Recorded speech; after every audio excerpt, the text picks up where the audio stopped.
El podcast librero llega gracias a Busca Libre.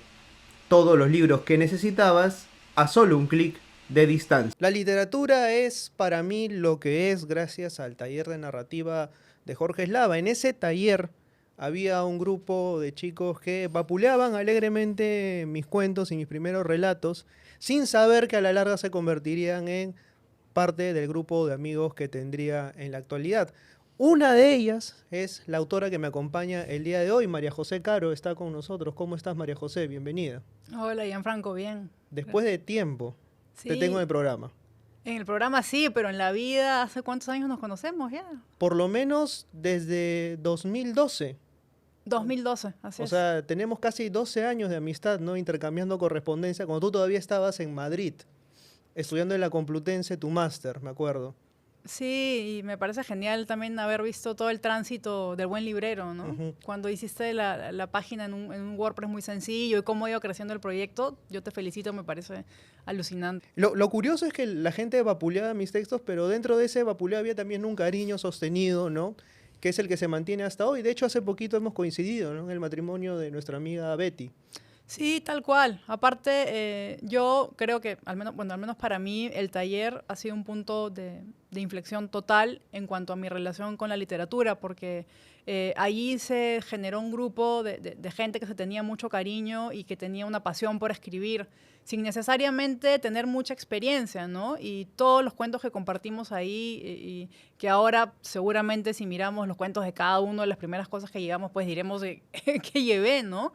Ahora, tú tienes un trabajo, has hecho una maestría en comunicología en Madrid, pero nunca dejaste la literatura. O sea, ¿imaginas cómo sería tu vida hoy sin la literatura? No, yo no puedo imaginarme mi vida sin escribir. O sea, Ujú. ya he tenido periodos en los que no he escrito y son periodos en los que no estoy tranquila. O sea, a mí el hecho de escribir me da serenidad, me da tranquilidad y me permite afrontar todas las cuestiones cotidianas de la mejor manera posible, ¿no? Entonces, si es que no tengo algo que escribir, se me complica mucho el funcionamiento, ¿no? Entonces, es una necesidad para mí. Ahora, justamente de 2012 hasta ahora, Vida Animal, que es el libro del que vamos a hablar hoy, viene a ser tu tercera o cuarta publicación ya, ¿no? Sí, bueno, tengo la primaria, Ujú. luego la novela Perro de Ojos Negros, de ahí salió ¿Qué tengo de malo? Y luego tengo un libro para niños que se llama Corazón de Titanio, que salió en 2019, y esta es mi quinta publicación ya un tiempo después, ¿no? Quinta publicación. Una pandemia en el medio y una maternidad después. Sí, algo que puso mi vida de cabeza, ¿no? O sea, Cuéntame cómo fue eso. ¿Te cambió la maternidad en ese sentido? totalmente, totalmente. Y también el hecho de que mi hijo nació en mayo del 2020, ¿no? O sea, en plena pandemia. Era una situación de apocalíptica, ¿no? O sea, no solo veíamos que se moría la gente que queríamos se enfermaba, sino también era el hecho de convivir con el miedo de poder contagiar a un ser querido, ¿no? Toda esta paranoia muy fea que llegó con un momento absolutamente hermoso para mí, que es el nacimiento de mi hijo, ¿no? Y que por el propio encierro también creció o crece muy pegado a mí, ¿no? Y cuando nace un hijo, la perspectiva y las prioridades de las cosas cambian completamente, ¿no? O sea, lo que más amas y lo que más temes está en otro, ¿no? Que es tu hijo. O sea, la libertad como la conoces cambia por completo.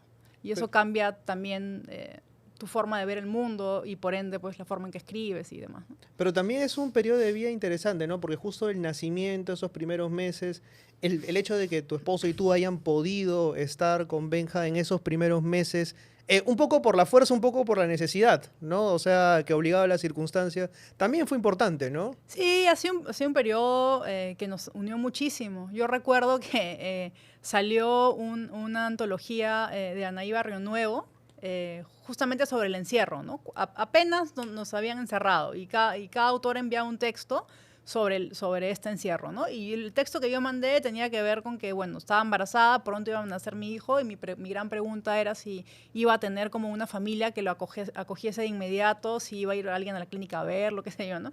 Y nada de eso pasó, ¿no? O sea, mi mamá lo conoció tiempo después, éramos Juan Carlos Benjamín y yo solos, ¿no? Y eso fue así hasta que ya pues luego nos vimos, ¿no? Pero Tiempos en los que creíamos ilusamente, bueno, teníamos ya la ligera sospecha, ¿no? De que no iba a durar 15 días esa cuarentena, ¿no? Sino que se iba a prolongar indefinidamente, quién sabe cuándo, ¿no? Cada 15 días y todos los días habló presidente para decirnos que cada 15 días la cuarentena se prolongaba, ¿no? Sí, tal cual. Y además yo pienso que a las personas que somos un poco ansiosas en lo social, eso trajo también, por ejemplo, ya el hecho de no tener que salir de tu casa, si bien es cierto, pues te generaba otro tipo de estrés, también te alejaba del estrés de tener que salir, ¿no? Entonces ya luego cuando viene la etapa de volver a salir a la calle, también los que somos un poco ansiosos sociales, también luego sufrimos eso como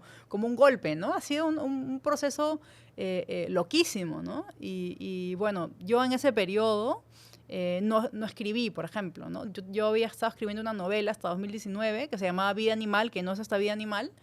¿Era otra vida animal? ¿De qué iba? Iba la narradora era muy parecida y lo que se mantenía era la situación del padre en la casa de una pareja que recién se ha casado y que llega ahí, ¿no? Pero todo lo demás se construyó de nuevo, ¿no? Y eso lo retomé ya cuando la vida había un poco vuelto a su curso y cuando Benjamín también estaba un poquito más grande, ¿no? Porque con el nacimiento de un hijo, pues la organización de tu vida cambia por completo, ¿no? Entonces tienes que jugar Tetris para ver en qué momento encajas la escritura, ¿no? Y en un momento yo dije de repente, bueno, de repente esto acabó para mí. Es difícil aceptar eso igual, ¿no? Porque era un trabajo que estabas realizando y de pronto que se ve interrumpido y dices, ya está, lo continúo después. Y no somos los mismos, ¿no? No volvemos a esa misma etapa, ¿no? No podía, tal cual. O sea, dije, voy a intentar retomar esto. Y dije, no, yo no estoy aquí. O sea, esto ya para mí no tiene sentido. Lo dejé. Me dediqué a hacer otras cosas. Y luego ya nació la idea de hacer esta nueva novela cuando ya mi vida estaba un poco más organizada. También por eso que te decía que para mí escribir es una necesidad, ¿no? O sea, yo soy una persona que tiene muchas rutinas y yo trato de tener todo, aunque no se pueda, muy controlado, ¿no? Tú sabes, yo hago deporte muy temprano, tengo todas esas cosas bien controladas, ¿no? Y poder escribir para mí es clave para mantenerme bien y poder tener un trabajo y que en el trabajo me vaya bien y estar de buen humor todo el tiempo, ¿no? Tener un entorno familiar feliz, ¿no? Para mí es una necesidad básica. Y yo, en esa pausa que tuve, dije, bueno, de repente escribir ya ahí queda, ¿no? Publiqué lo que publiqué y no más, pero no. O sea, la escritura regresa. Cuando las cosas se acomodan, regresa. Hay algo que me llama la atención y es como que en qué momento uno se da cuenta de que cambia, de que ya las cosas no son las mismas. O sea, evidentemente, físicamente a veces nos damos cuenta con la ropa. Te miras al espejo y dices, esta ropa ya no me queda. Y no necesariamente porque te quedes más chica o más grande, sino porque tu estilo ya no es el mismo. Te adoptas otra identidad con el paso del tiempo. Pero uno se da cuenta en qué momento cambió todo o son las voces de los demás quienes nos dicen, oye, ya no eres el mismo. O sea, ya las cosas no son iguales. Y te lo digo porque un poco lo que refleja Vía Animal es eso, ¿no? Es este grupo de amigas que tratan de regresar a una época pasada. Es una reunión, para quienes no lo saben y se animen a comprar el libro y a leerlo, al menos a mí me ha gustado muchísimo. Es la reunión de un grupo de chicas que estuvieron en el mismo colegio. Se reúnen a pasar la despedida de soltero de una de ellas, ¿no? Que ya pasa a casarse. Y tratan de volver a esa etapa de la secundaria, pero ya en sus 30s. Y evidentemente no calzamos en la misma piel y evidentemente las situaciones no son las mismas. La vida es diferente a los 30s que a los 10s, 15s, 18s. Entonces, ¿en qué momento uno se da cuenta de que, oye, hay cosas que ya no van? O sea, ¿en qué momento? ¿Te lo dicen los demás o uno mismo sabe ponerse ese stop? Yo creo que es una mezcla de cosas, ¿no? Como lo que decías, que de pronto a ti un alumno te dice algo que te saque cuadro. Uy, no, mucha máquina. ¿Qué me dijeron, gente? ¿Saben qué pasó? O sea, yo le dije a los chicos, por ejemplo, ¿recuerdan un profesor? Sí, había un profesor que era bajito, barbón, como usted, era canoso. Sí, como usted. O sea, es como que... Y en ese remate dije, miércoles, tengo canas.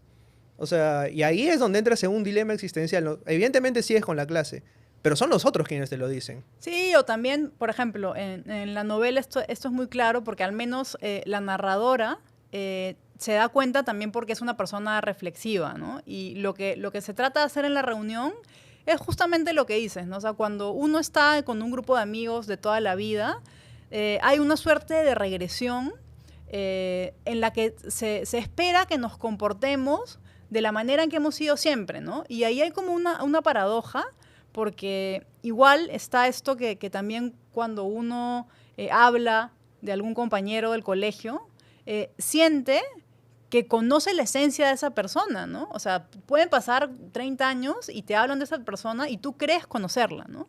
Y la novela reflexiona un poco también sobre eso, ¿no? Entonces, ¿qué pasa con estas amigas cuyas vidas han ido por rumbos distintos?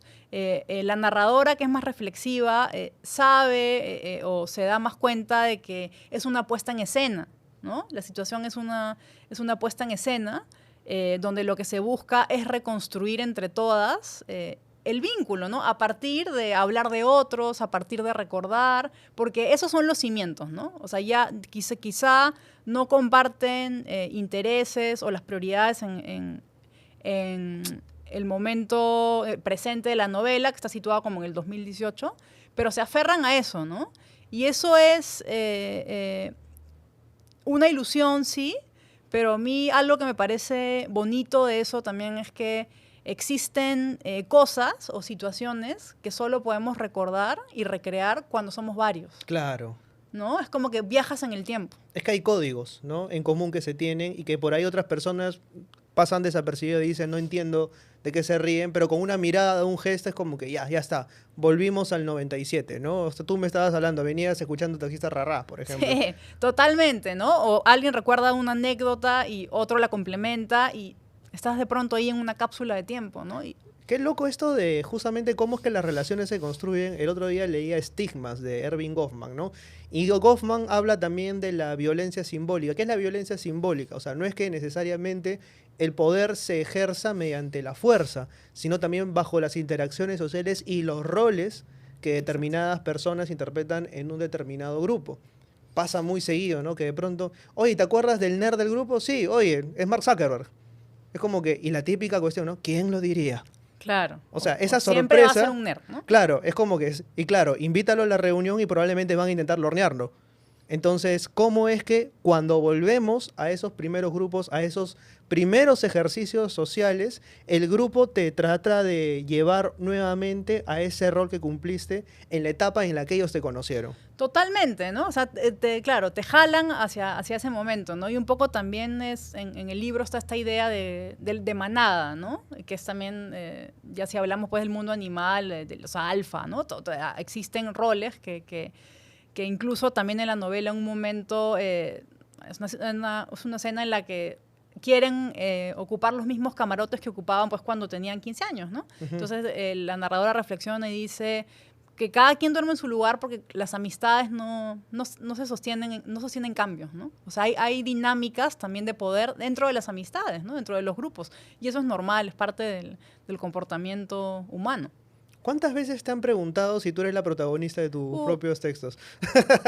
Infinidad de veces, la mayoría de veces me preguntan eso, ¿no? Uh-huh. Y esa es una pregunta que yo creo que en realidad es irrelevante, ¿no? ¿Y a qué crees que se deba? O sea, que en reiteradas ocasiones a los autores le preguntan, ¿eres tú el del libro? ¿Eres tú? Y no se entienda que una vez que uno escribe, el personaje es el personaje, el autor es el autor y son dos personas separadas. Incluso haciendo una autobiografía, hay una representación de uno mismo dentro de ese texto que no lo hace ser uno al 100%.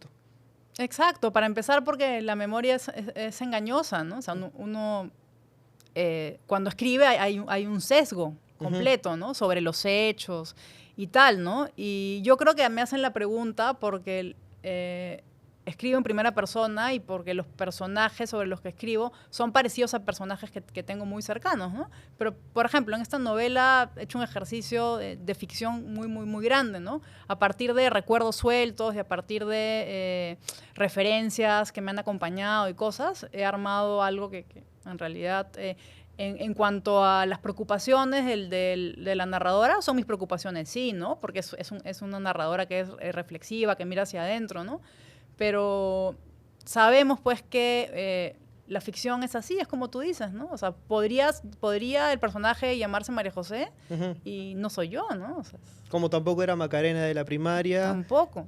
Y el Sergio de la primaria no es el mismo Sergio de acá tampoco. Aunque podría ser el mismo Sergio. Podría ser.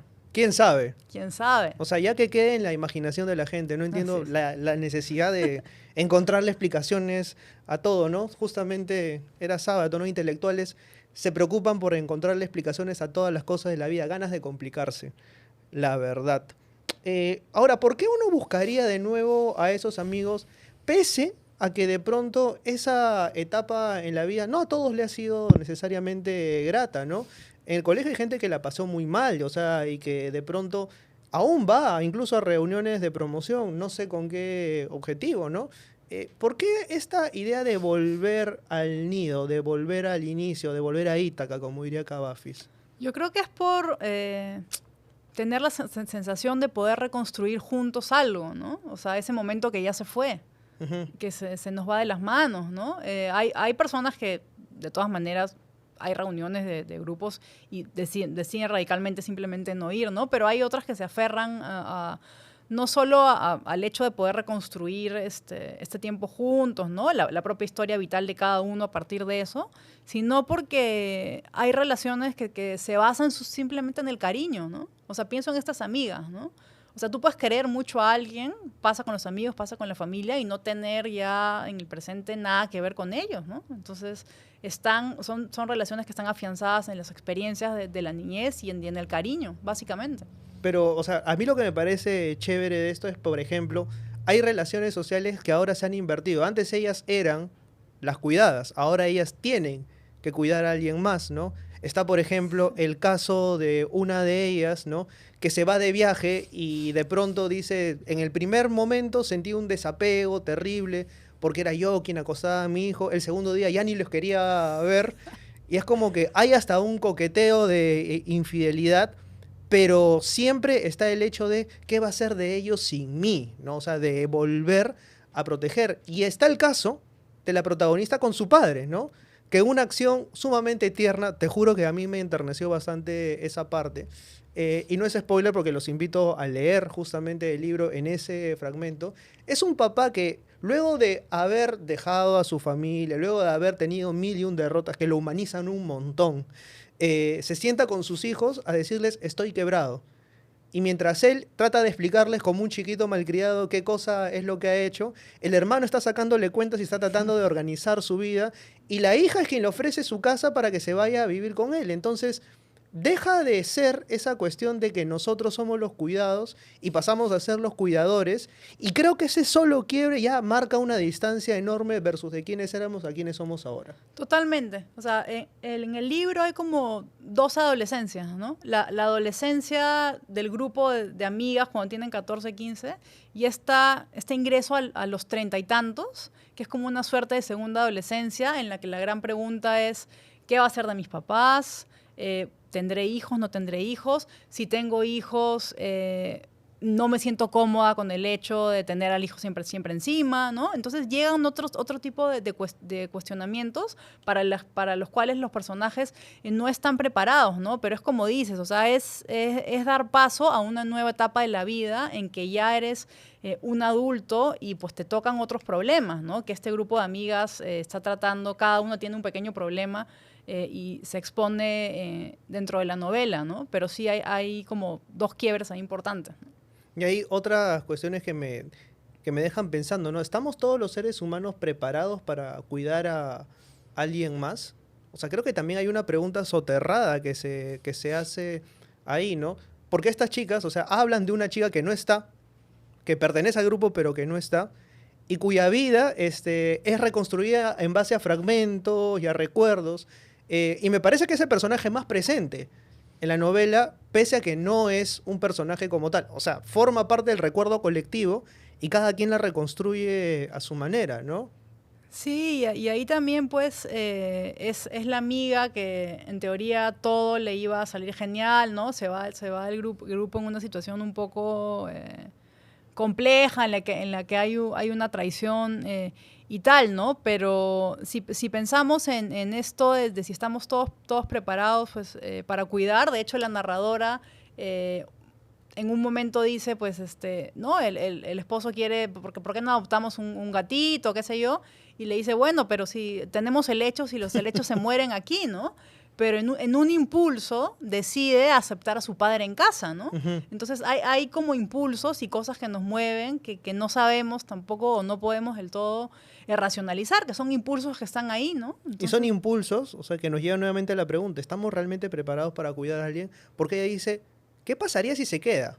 O sea, el papá al que le ofrecí mi casa, de pronto se va a convertir en ese abuelo presente, pero que yo no necesariamente quiero en mi casa. O sea, cada quien tiene su vida y evidentemente ya vivir en comunidad exige, me parece, una capacidad de empatía que al menos a mí me cuesta bastante. Estoy casado, vivo con familia y todo, pero me cuesta un montón. no, claro, o sea, abrir las puertas de tu casa a una persona más cambia toda la dinámica, ¿no? Ujú. Y en este caso, pues, la narradora conoce a su padre, pero también ella misma dice, ¿no? Lo reconstruye a partir de fragmentos de fin de semana, ¿no? Ujú. Entonces, sí, esa es una pregunta que está en la novela, ¿no? Luego, la de la amiga que está ahí a puertas de la infidelidad, que de pronto en este viaje vuelve a sus 20, ¿no? Entonces, son todo dudas, ¿no? En ese momento.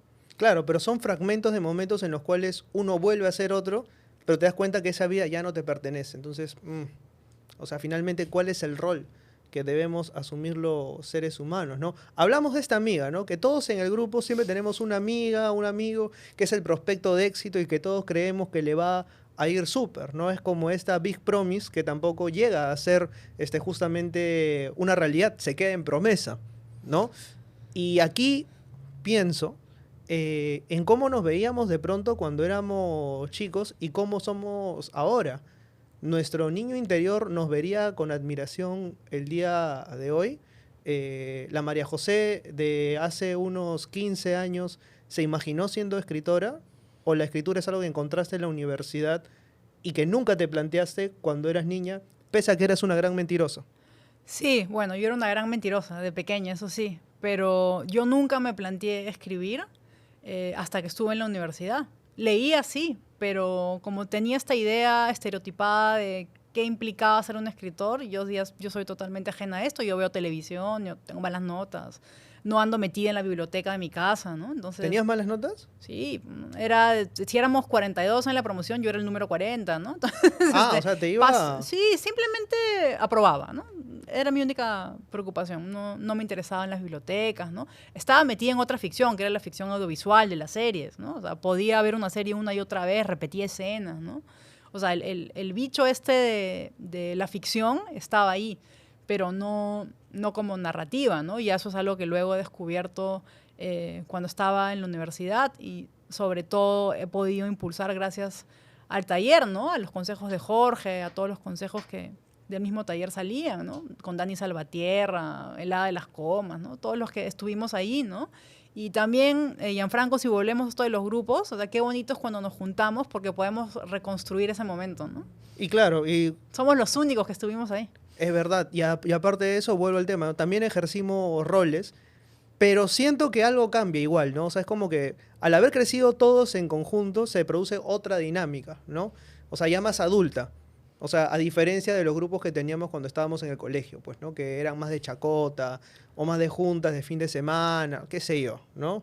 Sí, totalmente, ¿no? Y bueno, luego hay grupos que evolucionan y otros que no evolucionan, ¿no? Y un poco pensando en Juliana, que es este personaje ausente del grupo, también un poco ella está ahí porque algo clásico o lo más fácil de lo que podemos hablar es siempre de otro, ¿no? Entonces la conversación siempre va por el lado de qué será de Juliana, ¿no? Vamos a investigar esto, cuando en realidad todos los personajes tienen detrás algo, ¿no? Que no quieren mostrar. Y un poco Juliana es el hilo conductor, pero... Claro, es ese personaje que todos mencionan, pero que no aparece. Ujú. Pero ahí hay una trama subterránea, no es lo que decía Pili, o sea, creo que toda buena novela tiene en la superficie una historia, pero debajo se construye otra. Y creo que Vida Animal logra justamente construir eso, ¿no? Hay una novela que es, evidentemente, el viaje de las amigas, y hay otra novela subterránea que es la vida de Juliana, ¿no? Y la vida de Juliana en la barra, además podría decir, ¿no? Como gran escenario, ¿no? Que es esta vida, pues, de un grupo de adolescentes, como tú mencionaste en otra entrevista, la que te hizo mi amigo Jaime Cabrera, que le mando un fuerte abrazo, que viven en su burbuja, ¿no? Y que Total. rara vez van a salir de ahí. Una vida en la que tienen que esconderse para besarse y los centros comerciales, pese a que son centros comerciales, son los lugares perfectos porque hay partes oscuras. Y es como que revelan también el mapa de una ciudad que creo que raras veces se menciona. O sea, a lo que yo voy, cuando vemos literatura peruana Ajá. contemporánea, yo hago un repaso, hay un afán por tratar de reflejar justamente la marginalidad, hay un afán por tratar de reflejar el lenguaje de la calle, y me parece que en esos intentos a veces se pierde mucha autenticidad, porque los autores o están muy lejos de esa realidad o no la vivieron o tratan de recrearla fallidamente. En tu caso no, o sea, yo creo que justamente hablas de lo que conoces y lo recreas y te sale, creo que bien. Aparte, en mi caso hablo de distritos muy aburridos como Surco, ¿no? O sea, Surco no es un lugar muy literario, ¿no? No es Miraflores, no es Barranco. Y ese es justamente Es el Surco, mérito. es un centro comercial. Ese es Sí. justamente el mérito, o sea, haber hecho de Surco un distrito literario y que yo quiera ir a la barra a comprobar parte del escenario, me parece que es algo que has logrado.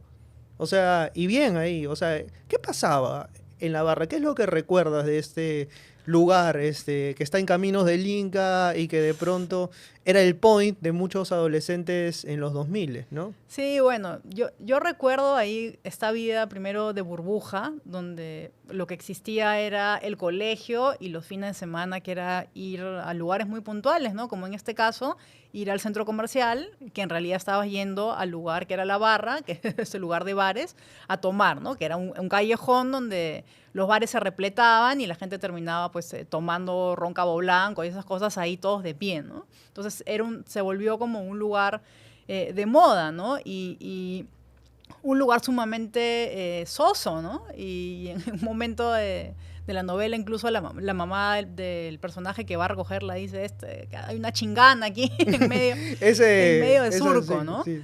Y nada, o sea, yo he elegido esos lugares porque me son cercanos y porque quería o tenía ya dentro de mi propuesta o lo que quería hacer era poder encapsular en el tiempo ese momento, ¿no? El fines de los 90, inicio de los 2000, que fue como mi adolescencia, que recién teníamos Messenger, que teníamos celulares muy incipientes, con un chat recontra incipiente, ¿no?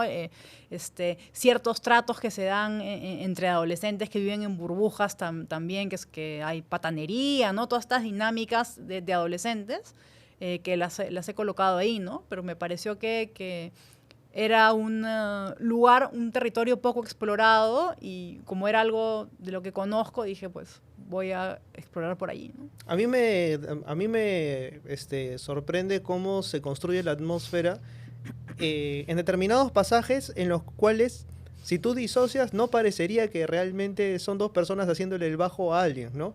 Es como que se sientan los dos adolescentes al frente, ven a su amiga que se está besando y el otro da un trago, lo pone en el vicio y ya está. O sea, como si hubiese ocurrido un crimen Claro. al frente de ellos, ¿no? Esa complicidad, esa suerte de atmósfera creo que se ve bien reflejada. Creo que todos hemos ido en algún momento a hacerle el bajo a alguien, y si no todos, por lo menos reconocemos esa situación. ¿Te tocó ir a hacerle el bajo a alguien en algún Ese momento? rol, claro, de no querer ser el violinista, ¿no? No, claro. Que van O a sea, yo acompañar. quisiera ser ella. Sí, claro, y son roles aparte también impuestos, pues, ¿no? O sea, cuando uno es adolescente copia muchas cosas que están ahí, ¿no? Sí, a mí en mi adolescencia pues he ido a la barra, me ha tocado una adolescencia similar, ¿no? Mucho más aburrida las adolescencias de ahora, ¿no? Pero era un momento interesante también porque, no sé, ¿Realmente era más aburrida? Yo creo que no, ¿ah? Yo siento que la adolescencia de ahora es mucho más aburrida. en ese sentido. Siento que hay poco riesgo, o sea, incluso el mismo misterio que rodeaba a este tipo de situaciones, ahora ya no se da, o sea, ahora es todo más virtual. Es cierto. O sea, siento que por ahí, no sé, incluso el hecho de llamar, o sea, ahora solamente llamas a alguien si es que es una emergencia. O sea, porque todos lo resuelven por WhatsApp. Quizás estoy hablando desde mi privilegio y de que soy ya un señor de 30 años y pico, o sea, que resuelve situaciones por WhatsApp y que las llamadas significan otro código. Pero ¿no te pasa que sientes esa conexión como que ahora lo tienen todo más fácil? Bueno, es que sí, o sea, ahora hay una conexión permanente. En esa época no había una conexión permanente, ¿no? Bueno, alguien puede tener un celular, te prestaban, qué sé yo, ¿no? Pero ahora vivimos hiperconectados, ¿no? Y justo estaba conversando en otra entrevista con José Miguel Silva y también hablamos un poco de eso, sobre esta generación y cómo no pueden tener espacios vacíos, ¿no? O sea, si están viendo TikTok o están haciendo algo, entonces se está perdiendo espacio para aburrirse, se está perdiendo espacio para hacer una pausa, cada vez lo que se busca son videos más cortos, alguien que me cuente una película, las series se acortan, ¿no? Esto de tener un estímulo positivo siempre a la mano, ¿no? Que eso no lo hemos tenido nosotros, ¿no? O sea, ya si piensas, no sé, en el simple hecho de ver televisión, pues te tocaba ver lo que había ahí en la tele, ¿no? No había ni contenido. Desde el simple hecho de tener que bancarte el catálogo de Blockbuster nada más. Ir a devolver las películas, exactamente, ¿no? O sea, y era lo que había. O sea, y por ahí ya, si es que podías ir, comprarte tus películas piratas con las personas que pasaban ahí, y, o sea, y tratar de interpretar esa sombra como parte de una película y decir, bueno, ya está, es lo que hay. Tal cual, sí. O sea, yo siento que ahora, pues, no sé, tienes 7, 8 plataformas con una variedad tremenda, pero al mismo tiempo una variedad en la que siempre ocurre la misma maldita pregunta, ¿no? ¿Y ahora qué veo? Sí, o sea, seleccionar tu catálogo pese a que hay un algoritmo que lo hace por ti, o sea, ni siquiera eso, ¿no? Sí, me pasa a mí, me quedo dando vueltas al catálogo también sin saber qué elegir, ¿no? Que es algo propio de estos tiempos, ¿no? Y nada, y si pensamos en lo que había en la televisión a finales de los 90, pues estamos hablando de ya el cable, pero Laura Bozzo, ¿no? Todos estos sucesos grandes que han sucedido, pero que yo los viví siempre mediado por una pantalla, ¿no? Ahora se viven de manera diferente, incluso los comentarios que se hacen en redes sociales, ¿no?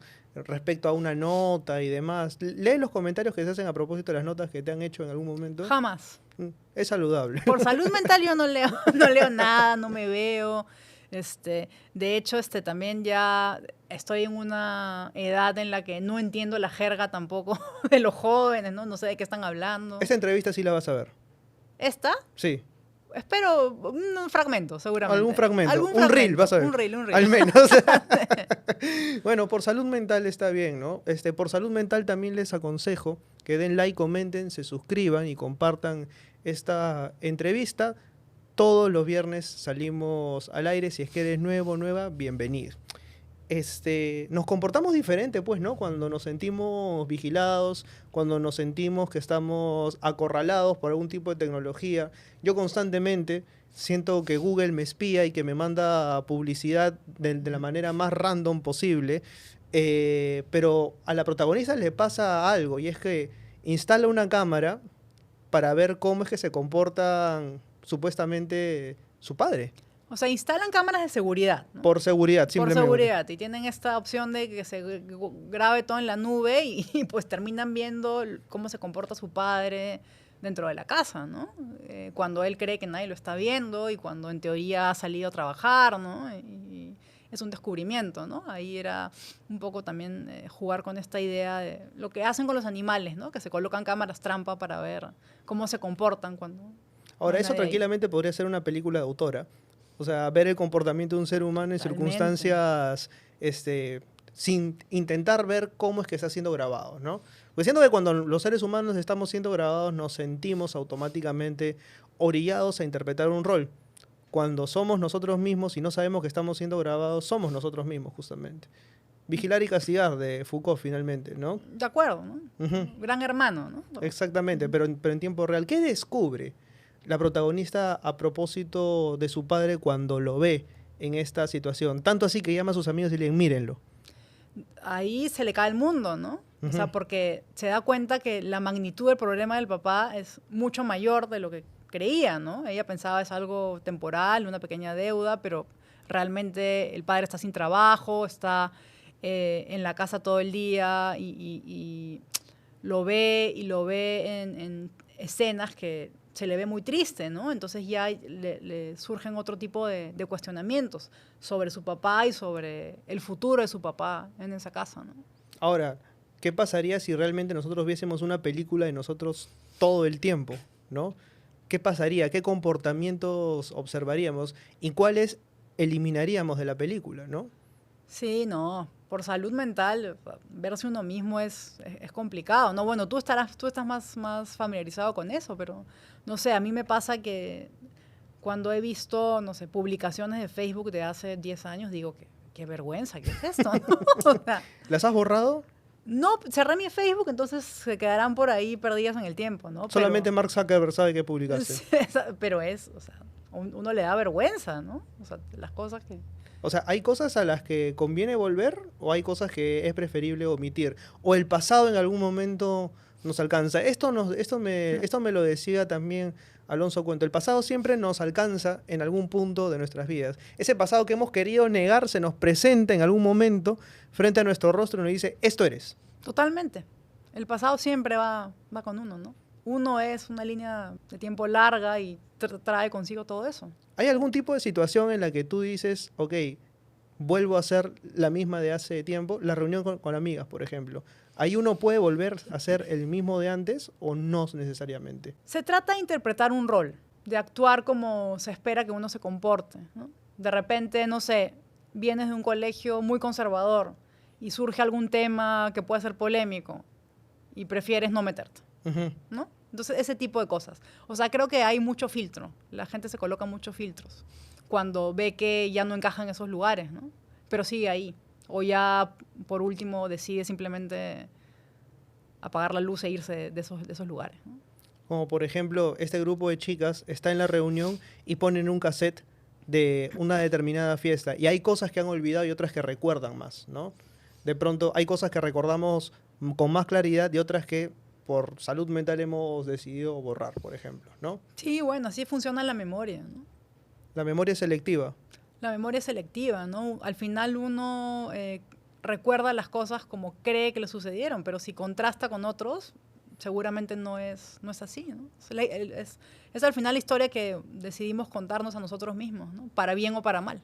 ¿Y quién eres en este momento de tu vida? ¿Alguien que va a continuar escribiendo novelas, cuentos, o es algo todavía imposible de predecir? Lo que sé es que voy a seguir escribiendo, porque creo que la crisis de no voy a escribir la he pasado hace poco, y escribir me hace bien, ¿no? Eso es lo principal, independientemente de que haga una novela, de que haga un cuento, de lo que haga, el acto de escribir, el hecho de sentarme a escribir, me ayuda en mi vida, ¿no? Y hay esto del bloqueo o esta pregunta que me dice si es que volvería a escribir, me lleva a algo que yo siempre cuento, ¿no? Y es un texto pequeñito que leí de Paul Lafarge, se llama, es un autor norteamericano, creo, donde él dice que, bueno, que imagínate que hay una casa, ¿no? Y en esta casa vive una persona que tiene que hacer labores cotidianas, ¿no? Planchar, cocinar, salir a trabajar, qué sé yo. Y detrás de la casa hay un jardín. Y en ese jardín está nevando, hay árboles muy grandes y tal. Y detrás, al fondo del jardín, hay una pequeña cabaña, ¿no? Y en esa pequeña cabaña está el yo que escribe. Entonces, escribir es una suerte de, también como desdoblamiento, ¿no? Entonces, tú te haces la pregunta, ¿no? ¿Podré salir de la casa, atravesar el bosque y llegar a la cabañita y encontrarme con el yo que escribo? Entonces, para mí, ir a esa cabaña a escribir es necesario, ¿no? Independientemente de lo que haga, ¿no? Porque es parte de lo que me mantiene bien. Pero tú tienes una gran materia prima, ¿no? Que es la memoria. O sea, en base a la memoria uno escribe y en base a lo que uno sabe. O sea, yo siento que al menos, no sé si es por el tipo de formación que hemos tenido con Jorge, nos costaría muchísimo escribir sobre algo que no hemos vivido o algo que nos es muy ajeno.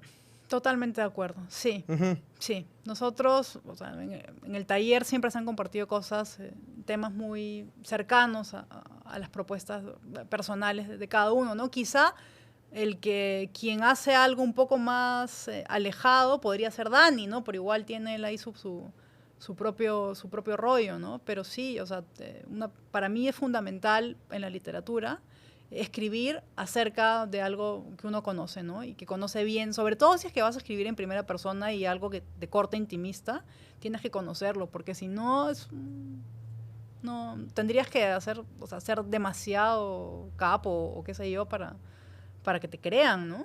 ¿Podemos hablar realmente de que existe una literatura del yo, como tanto se habló en algún momento? Bueno, ¿qué literatura no es del yo, no?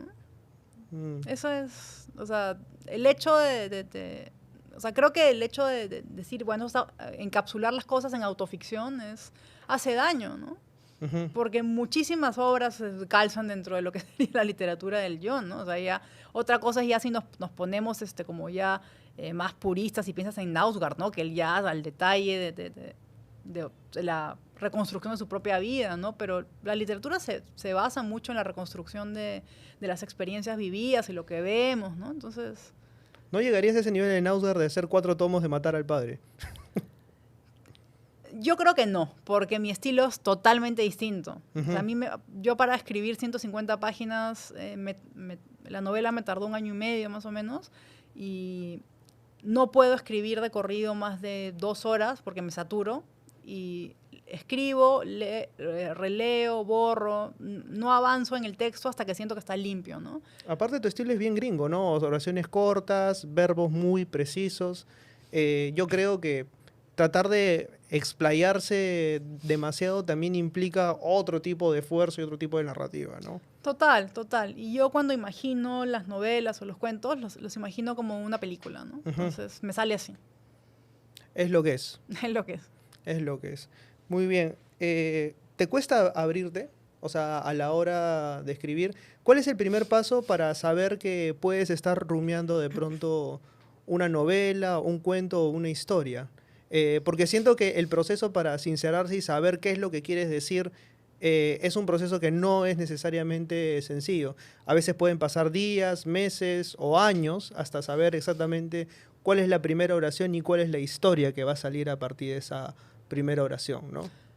Claro, yo empecé esta novela queriendo centrarme en Juliana y se fue transformando, ¿no? O sea, yo cuando me pongo a escribir tengo un montón de post-its, dibujo a los personajes, ¿no? Un montón de ayudas como para ver qué onda, ¿no? Y elegí ir por el camino de, bueno, voy a contar la historia de Juliana. Y luego me di cuenta, porque al escribir muchas cosas cambian en el camino, ¿no? Pocas veces creo, al menos en mi caso, te quedas en el plan original, ¿no? Entonces dije, no, quiero que sea algo más amplio. Y también un poco esta novela la he escrito porque a mí me encantan las películas de adolescentes. Me encantan, ¿no? O sea, de chica la he visto un montón, ¿no? Y dije, bueno, ¿qué tal si escribo acerca de un grupo de amigas y tal? Y se me ocurrió la primera oración de que a la primera que conoció fue a Daniela, ¿no? Y desde ahí ya empecé a fluir, ¿no? Y ahí tengo mis notas y demás, ¿no?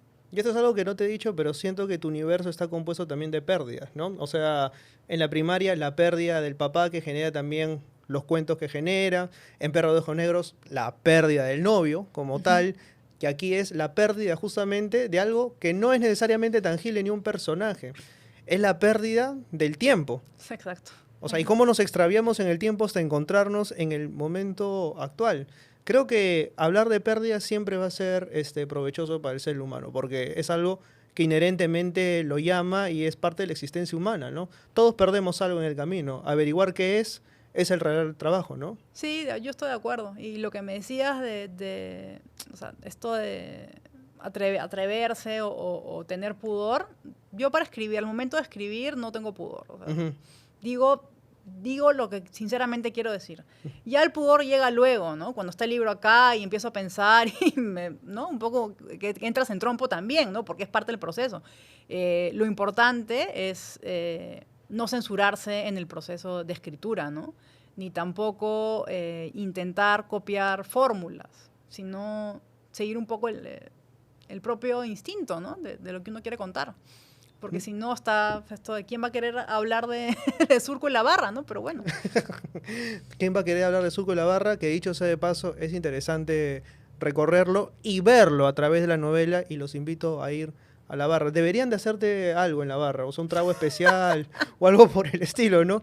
Iba a decir especialmente dedicado a escolares, pero eso sería funable y automáticamente me colocaría en el margen. No se censuren, denle like, comenten, suscríbanse y sobre todo vayan a leer Vida Animal, novela que amplia y generosamente recomiendo de aquí de María José, que me ha acompañado el día de hoy. Gracias por venir.